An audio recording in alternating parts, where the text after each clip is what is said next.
based on first-hand experience. Here are my credentials in the form of my grow-on successes, so you can see I'm talking from hard-earned experience of growing koi on, or breeding koi. So like and subscribe so that you can emulate my success. Maximize koi growth with jumbo filtration. The problem is that jumbo koi need jumbo filtration to deal with all the pollution from the growing koi.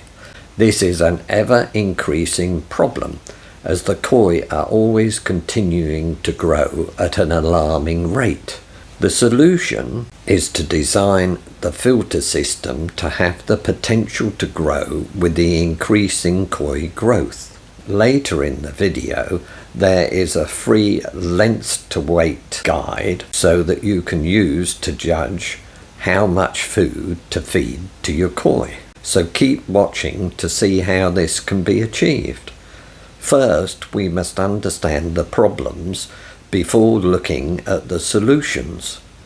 The problem is that koi are a victim of their own success, or to put it another way, the biggest problem koi keepers face is koi growth. A lack of pond space is a universal problem for all koi breeders, regardless of the size of the firm. Take a 300-gallon tank and you place 300 10mm fry in. 3 weeks later you have 20mm fry. So your filter has gone from 0 to ×4 the original loading. The koi have doubled in size, but remember you have had to increase the feeding ×2 as well. 2 and 2 is 4.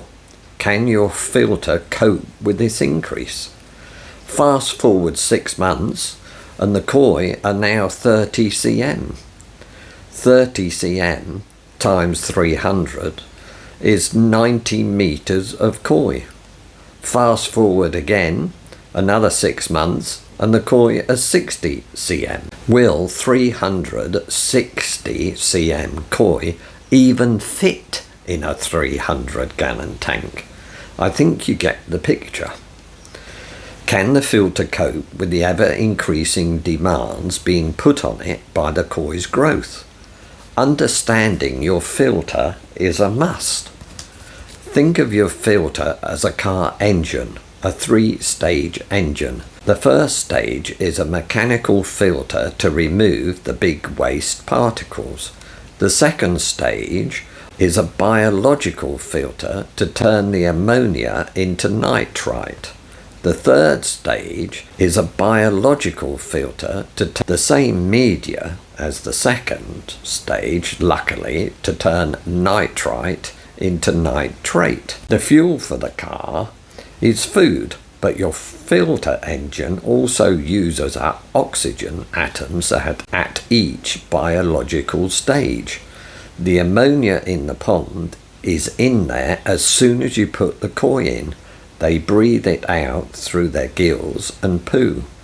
The problem lies in the second and third stage, as these are delayed by a couple of weeks each. If you leave your car running in the garage with the door down, the pollution will kill you. The same is true with a koi pond. Keep feeding heavily without giving time for the filter to catch up, and the pollution will kill your koi. Yes, you can use additives to address the issues, but you must give the biofilm time to grow to the feeding load. Think of your biofilm as a living bacteria that needs time to grow to accommodate the food loading. As soon as you increase the feed, bacteria is playing catch up, so increase slowly. But remember, it's a 2-stage biological filter with a delay in both stages. So now we know the problem. What's the solution? It is the size and number of koi and how much you wish to feed them that governs the size of your filter. The size of the pond is irrelevant. Jumbo koi demand jumbo filtration. The solution is to allow for the koi's growth by having an oversized filter with spare biofilm capacity. So how do we do that? Keep watching. If we start at the finish line in our grow-on period in our pond, and we want to end up with 10 koi at 60 cm, these would weigh approximately 4 kilos. So 4 kilos times 10 is 40 kilos times 3% of the food equals 1,200 grams of food a day that we want to feed. 25 litres of Owazi Helix 13 can reduce 170 grams of food a day in waste, but this would be feeding at 24C. If feeding the same amount at a lower temperature, you will need more media, as it will be on a cold water goes slow. This fact is also based on mature media, not media straight from the bag. If we look at 1200 grams divided by 170, it comes out at 7.5 or 8 bags. So we need a filter with the capacity of at least 200 litres of media in your filter. Filters cannot be too big.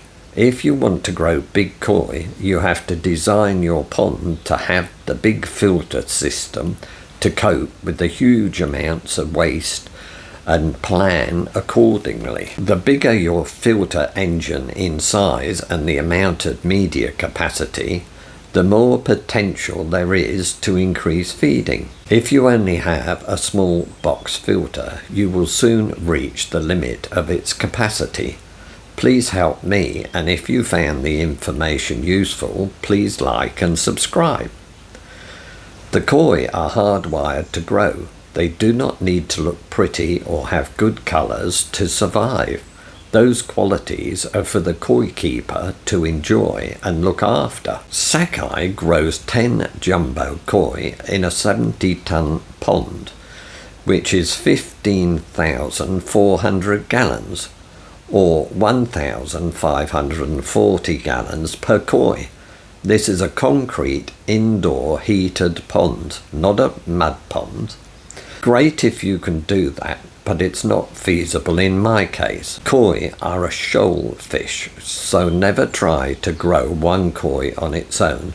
Always grow 3 or more for company. The 750-gallon grow-on in the shed seems to be able to handle any stocking level as long as it slowly increases. In the past, I estimated 7 koi with a total length of 3 meters, which were growing happily. No, I wouldn't recommend it. I think there's a direct link in the stocking rate and the amount of maintenance done on a pond. The higher the stocking rate, the more maintenance must be done in order to maintain the system correctly. All I'm suggesting is that we give the koi the conditions in which to thrive and grow according to its genetic code. I'm not talking about force feeding them or feeding them growth hormones. The koi are doing what comes naturally to them. They grow.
The next video will be a short update on this year's fry, so be sure to subscribe.